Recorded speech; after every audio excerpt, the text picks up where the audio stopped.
All right, so plank 3-way raises. So what you're doing is you're starting one arm goes above your head to the side and then straight back. So just make sure that you're squeezing your muscles each time that you extend that arm, and keep your body in a nice straight line. You don't want your butt too high or hips too low.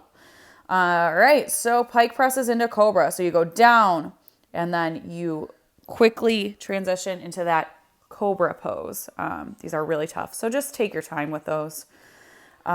So supine oblique crunches. So basically supine means you are laying on your back, and keep your shoulders up here, and you're just basically tapping your fingertips to your toes or your feet, your heels, whatever you can reach, and just alternating sides.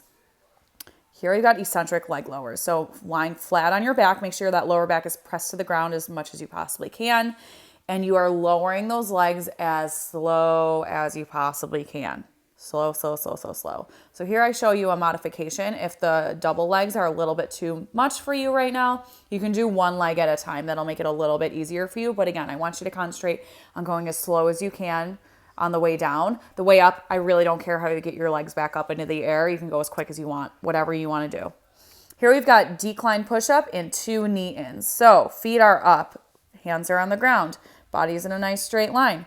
Go down into that push-up, little knee in there, and then the alternating side. Just make sure that you don't want to go too fast. You're not doing mountain climbers here where we're not going for, time or pace here.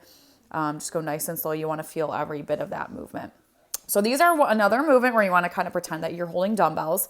So you are rowing up, squeezing that shoulder blade in the back, and then twisting and reaching up towards the ceiling and then back down.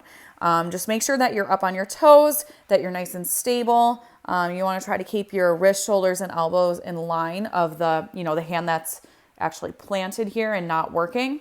Make sure that your back is flat. That's all I've got for you there for those ones. And then here we've got the low plank sliding body saws. These are tough. So make sure you're wearing socks or your feet are on a towel of some sort.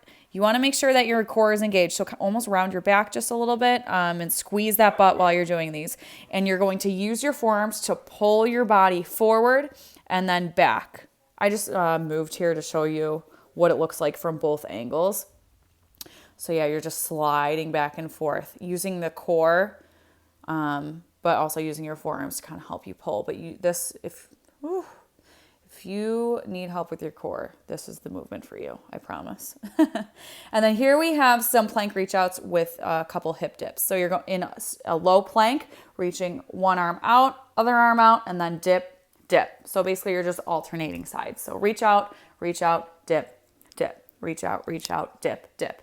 Again, make sure your body's in a nice straight line. You don't want your butt too high, hips too low. Squeeze the butt the whole time. Make sure your core is engaged.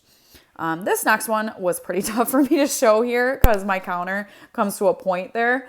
But just grab onto anything that's a stable surface. Sorry, I can't even talk. Underhand grip. So your palms are facing up towards the ceiling and you're pulling up, squeezing those shoulder blades together in the back, and then slowly lowering yourself back to the starting position. Cool.